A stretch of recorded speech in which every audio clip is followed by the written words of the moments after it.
Ya, ya, ya. Berarti sudah bisa dimulai ya? Sudah, Pak. Sudah, Pak. Ya, silakan. Ya. Assalamualaikum warahmatullahi wabarakatuh. Waalaikumsalam warahmatullahi wabarakatuh.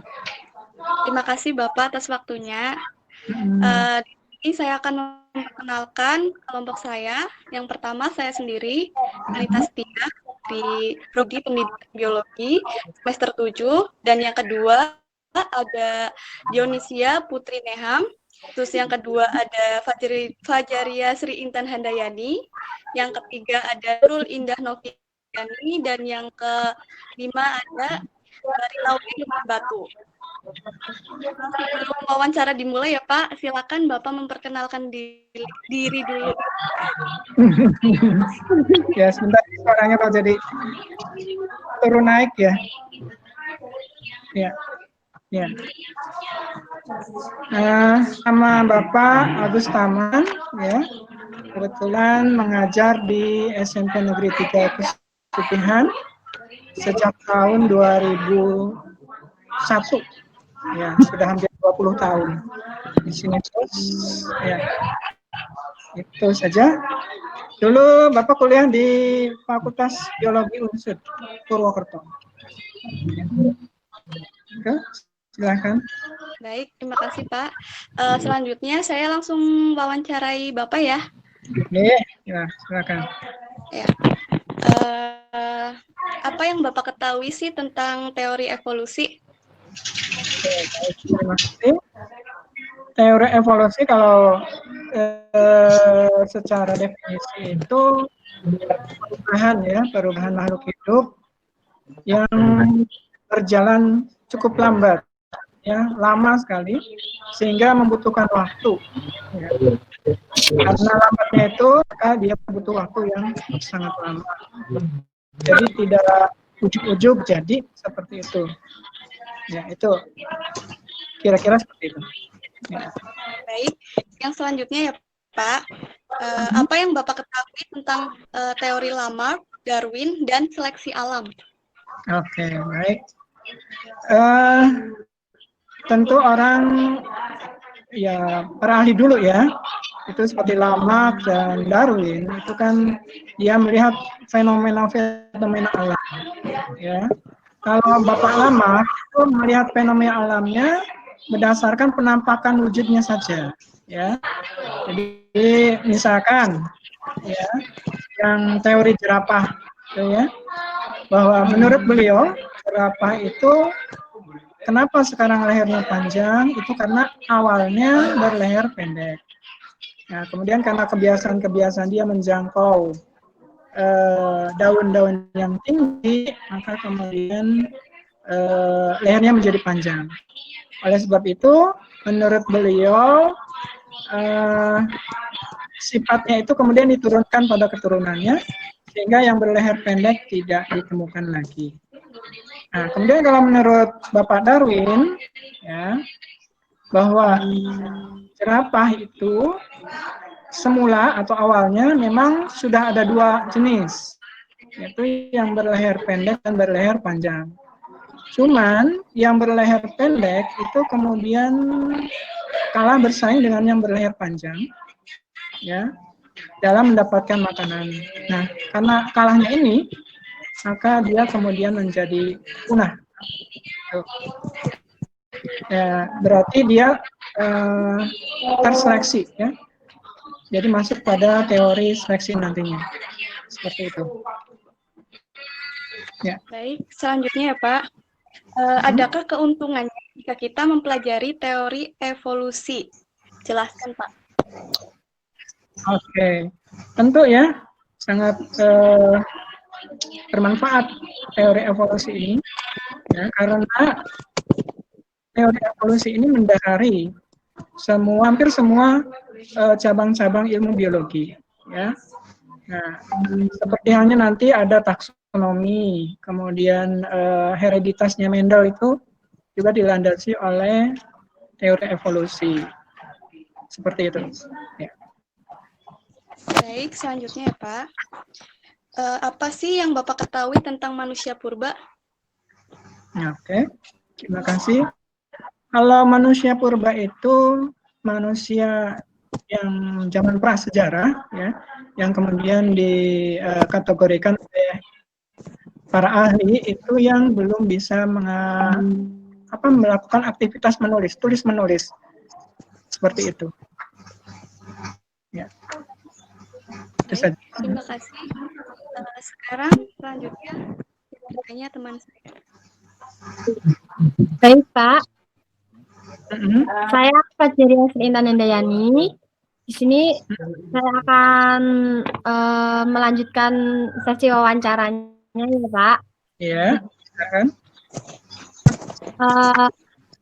Apakah dalam agama Bapak mendukung tentang adanya teori evolusi ini, Pak? Berikan alasannya, Pak. Iya. Kalau ya kebetulan Bapak agama Islam ya. Jadi secara langsung itu tidak ada hubungannya ya, tidak langsung mendukung tentang teori evolusi.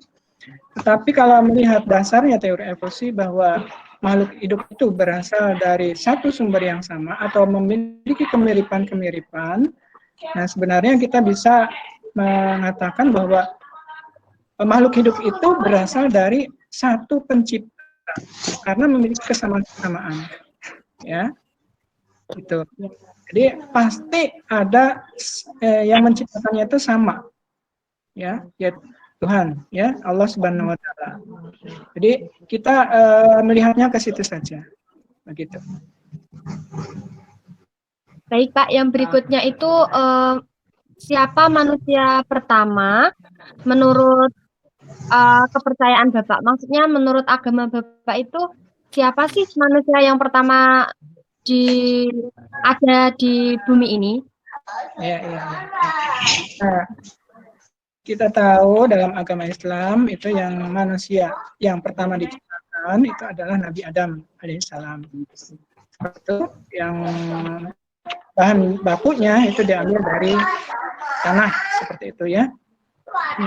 Oke. Terus berikutnya, Pak, apakah teori evolusi ini menurut Bapak bertentangan dengan agama Bapak? Berikan alasannya, Pak. Kalau misalnya. Ya. Secara ilmuwan itu kalau menurut Bapak ya, karena tidak ada hubungannya langsung, ya tidak bertentangan. Hanya saja kemudian teori evolusi ini kan tadi berasal dari satu sumber yang sama. Kemudian yang menjadi kontroversi itu adalah ketika manusia itu disamakan asalnya dengan kera seperti itu. Itu yang menjadi perdebatan sampai sekarang ya. Itu. Padahal sebenarnya itu harusnya persepsinya sedikit diubah ya, bahwa semuanya itu berasal dari pencipta yang sama, yang satu seperti itu. Itu saja sebenarnya.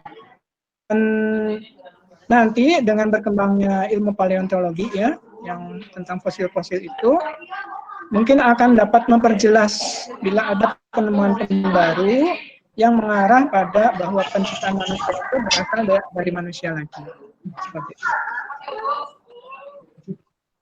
Ya, Pak. Jadi, Pak, yang selanjutnya, apakah teori evolusi menurut Bapak masih layak untuk diajarkan di sekolah? Jika masih layak itu apa ya, Pak, alasannya? Oke, baik. Masih layak dong, ya, karena tadi bahwa teori evolusi itu mendasari perkembangan dari ilmu-ilmu biologi yang ada sekarang ini. Ya, bahkan sekarang itu kan misalkan begini saja. Sekarang kan ada pandemi COVID itu ya. Iya, Pak. Nah, pandemi COVID itu kan orang bisa langsung tahu bahwa penyebabnya adalah dari jenis virus kan? Iya. Dari mana dia tahu bahwa itu adalah virus kalau tidak dibandingkan dengan jenis yang sama dari virus yang lainnya kan? Nah itu. Akhirnya dari situ orang akan lebih mudah membuat vaksinnya atau obatnya, ya, sehingga nanti langsung gitu cepat prosesnya. Nah kalau misalkan kita tidak tahu bahwa itu virus, nanti malah kita bikin obatnya malah untuk bakteri misalkan. Nah, itu kan kacau. Ya, malah tidak efektif. Oke, seperti itu. Pertanyaan selanjutnya itu apa yang Bapak ketahui tentang manusia purba? Oh, kami sebentar. Ya, tadi kalau nggak salah sudah juga ya. Jadi kalau manusia purba itu ya manusia yang ada di zaman dulu yang kemudian dikategorikan sebagai manusia yang belum mengenal tulis menulis seperti itu. Tuh, ya. Terus siapa nenek moyang manusia menurut teori evolusi, Pak? Kalau menurut teori evolusi bahwa nenek moyang manusia itu berasal dari makhluk yang sebelumnya, ya makhluk yang ada sebelumnya, yang menurut keyakinan yang tidak setuju dengan teori evolusi bahwa manusia itu berasal dari kera. Padahal menurut penganut teori evolusi itu manusia bukan berasal dari kera, jadi berasal dari makhluk sebelumnya. Ya, kita jangan kemudian berdebat di masalah seperti itunya, tetapi kita ambil ilmunya yang bermanfaat. Gitu? Ya. Selanjutnya, apa yang Bapak ketahui tentang adaptasi dan mutasi, Pak? Gimana? Adaptasi dan mutasi. Oh gitu, ya baik. Untuk adaptasi itu kan kemampuan makhluk hidup untuk bisa bertahan hidup seperti itu. Jadi setiap makhluk hidup pasti dia tetap lestari, ya, pengen tetap hidup. Sehingga kendala-kendala yang ada di lingkungannya itu akan berusaha dia hadapi dengan cara beradaptasi tadi. Kan yang bisa yang di pegunungan, nah, itu beda lah darah merahnya dengan yang hidup di pantai dan tidak bisa beradaptasi keparahan ya. Sedangkan mutasi, ya kelanjutannya harus ada mutasi, maka tidak mungkin bisa beradaptasi seperti itu. Jadi perubahan-perubahan yang tadi sudah terlaksana pada saat melaksanakan adaptasi, maka kemudian diturunkan nanti pada generasi berikutnya dengan variasi yang berbeda dengan yang sebelumnya. Jadi misalkan tadi yang di pegunungan, manusia yang hidup di pegunungan akan berbeda jumlah sel darah merahnya dengan yang di daerah pantai. Itu kan berarti itu hasil adaptasi yang berasal dari mutasi.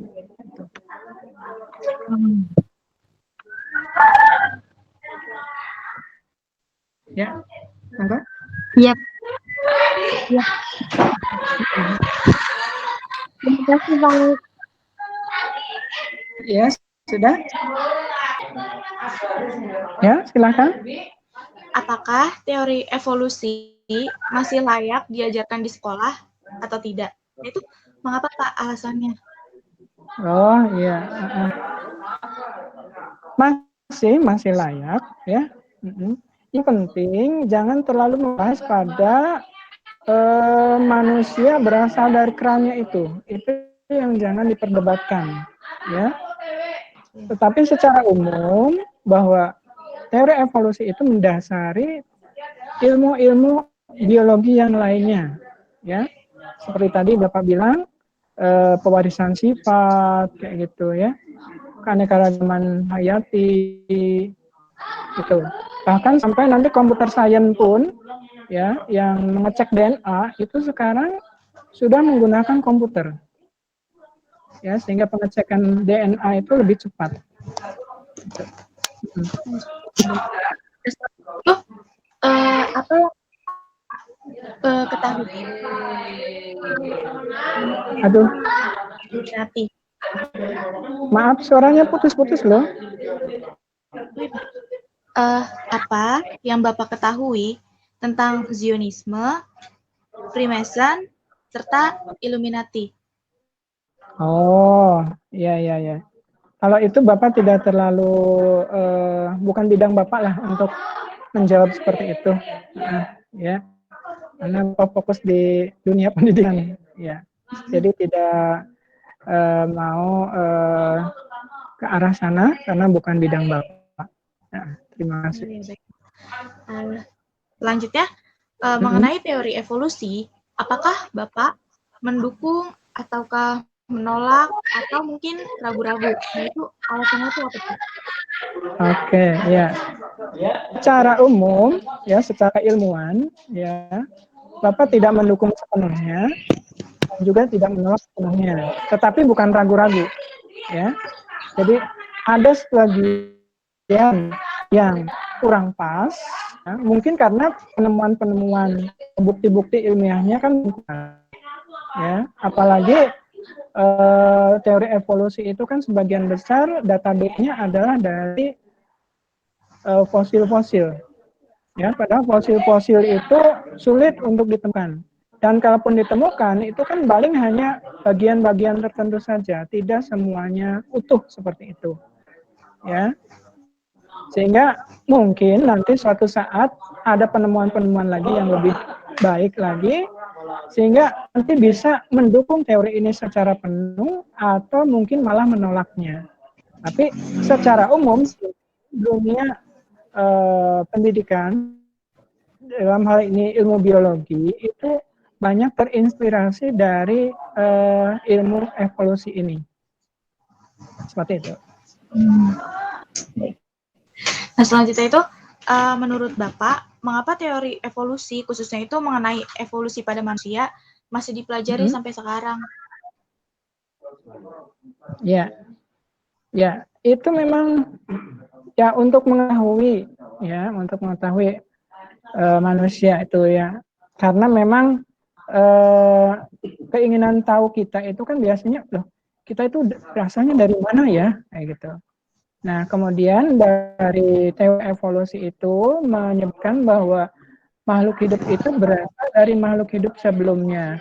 Kemudian dari peta perjalanan sejarahnya itu ada manusia itu kemudian bercabang, ya, yang mencabang dari kera. Nah itu yang menjadi konflik, ya. Pada sebenarnya, ya sebenarnya kalau kita ambil hikmahnya, atau jangan kita perdebatkan seperti itu, bahwa keyakinan kita bahwa manusia itu berasal dari satu, ya, yaitu Nabi Adam alaihissalam, itu sudah cukup seperti itu, ya.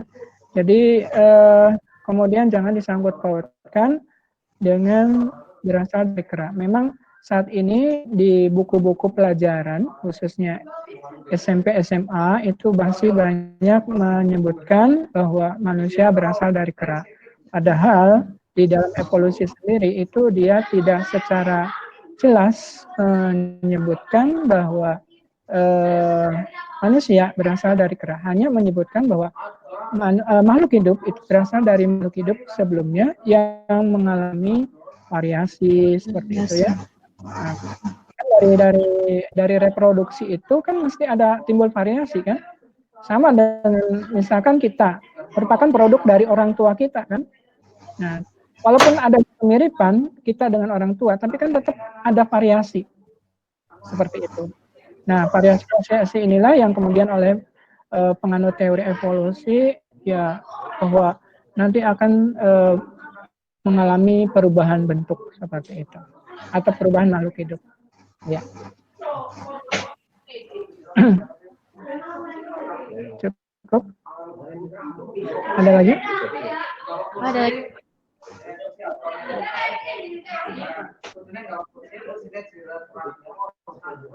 Kak Rinta ya? Hah? Suaranya? Suaranya Rin. Suaranya di ya. Aduh, Nggak kedengerin, suaranya kecil. agak dekat coba. Agak deket. Selamat pagi. Nah, Selamat pagi, Pak. ya pagi. Ya, ya, Saya mau lanjut pertanyaan wawancara pagi ini ya, Pak. iya boleh. Apakah boleh menjelaskan suatu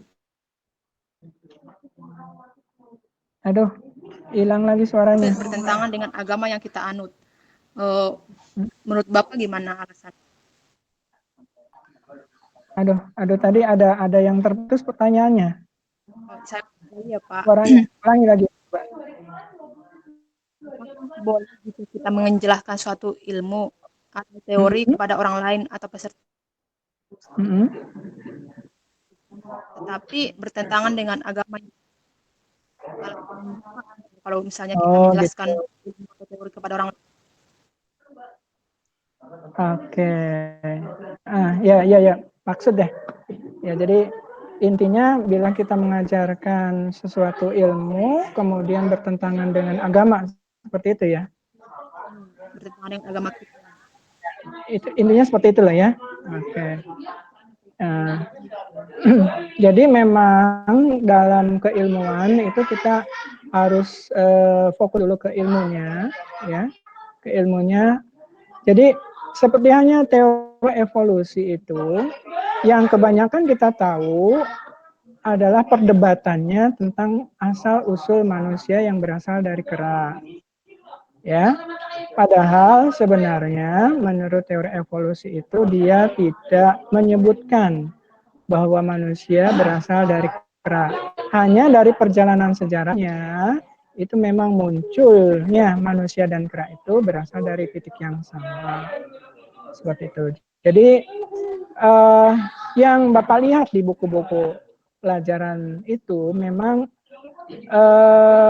lebih banyak menonjolkan perdebatannya, bukan segi keilmuannya, seperti itu.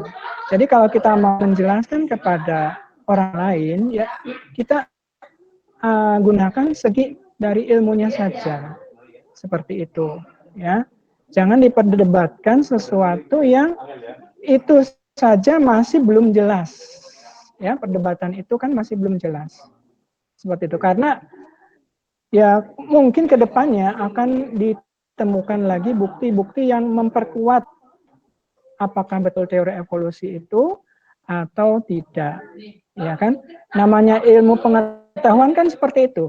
Akan terus berkembang, yang mungkin saat ini disebut sesuatu yang ilmu yang benar, belum tentu di masa yang akan datang menjadi benar. Seperti itu. Ya. Kedengaran? Iya, kedengaran Pak. Iya. Ya. Oke. Selanjutnya Pak. Masih ada. Iya Pak. Bagaimana cara Bapak menjelaskan teori evolusi, khususnya tentang evolusi pada manusia ke peserta didik Pak? Iya. Oke. Ya, kalau ya tingkat SMP cukuplah kita ya karena Bapak ini ngajarnya di SMP ya. Jadi cukuplah bahwa manusia itu berasal dari satu manusia yaitu Nabi Adam alaihissalam, seperti itu. Jadi tidak usah kemudian kita diadu-adukan atau diperdebatkan dengan teori yang evolusi yang tadi seperti itu. Ya. Cukup? Ini itu kan udah banyak teori gitu yang mematahkan. Apakah teori yang mematahkan tentang evolusi ini, kalau menurut Bapak nih, apakah masih layak untuk dijelaskan lagi atau misalnya dipelajari lagi oleh peserta didik Pak? Aduh, ada. Coba diulangi lagi. Iya. Tentang evolusi ini kan Pak sekarang udah banyak teori-teori yang mematahkan tentang evolusi ini. Penelitian-penelitian membuktikan kalau tentang evolusi pada manusia ini teori yang menyesatkan istilahnya kan. Terus apakah kita layak untuk menjelaskan dan menjelaskan untuk peserta didik lagi Pak buat generasi yang selanjutnya gitu. Iya. Ya, sebenarnya yang menjadi kontroversi di teori evolusi itu kan hanya pada segi asal-usul manusianya saja, ya kan? Padahal teori evolusi itu kan luas, tidak hanya masalah asal-usul manusia, tapi juga makhluk hidup yang lainnya. Karena kita tahu misalkan yang di teorinya Darwin itu ada yang di Kepulauan Galapagos itu ya, itu kan sudah bermacam-macam, ya. Kemudian teman Bapak juga ada yang meneliti tentang keong atau apa itu, yang juga sudah mengalami evolusi. Jadi secara genetiknya itu sudah mengalami perbedaan-perbedaan. Seperti itu, walaupun bentuknya hampir sama. Ya. Kemudian juga manusia kan tadi kalau menurut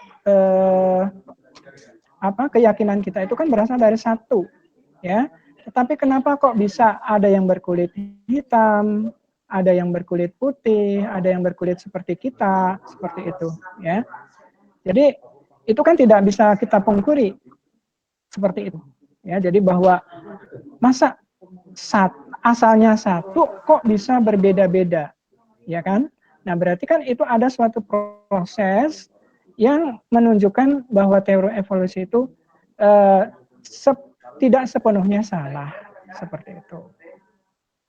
Ya, walaupun memang sekarang banyak yang mendebat, yang kebanyakan perdebatan itu hanya seputar asal usul manusia saja. Iya. Ya, monggo. Bagaimana?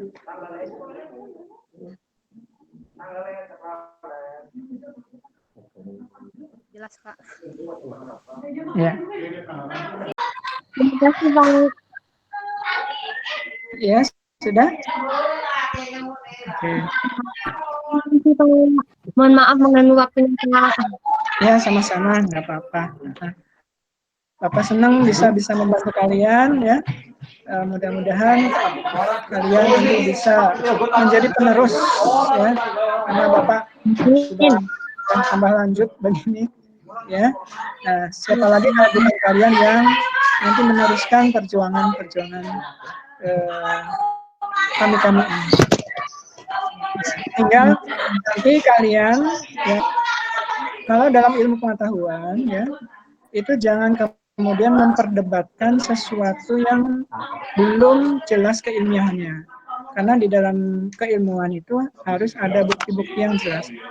Kan ada penelitian ilmiah itu. Ya. Jadi jangan hanya berkutat pada sesuatu yang belum jelas dasar-dasarnya. Apalagi sekarang mudah sekali orang terprovokasi oleh hoax, ya, berita-berita hoax yang itu akibat dari dia hanya membaca sepintas seperti itu, jadi tidak mencari sehingga mudah terprovokasi. Jadi kalian yang sedang belajar ini, ya, jangan mudah begitu saja percaya kepada berita-berita yang belum tentu betul, gitu, ya. Itu saja pesan dari Bapak kalian semuanya. Baik Pak, terima kasih Pak. Terima kasih Pak. Ya, sama-sama.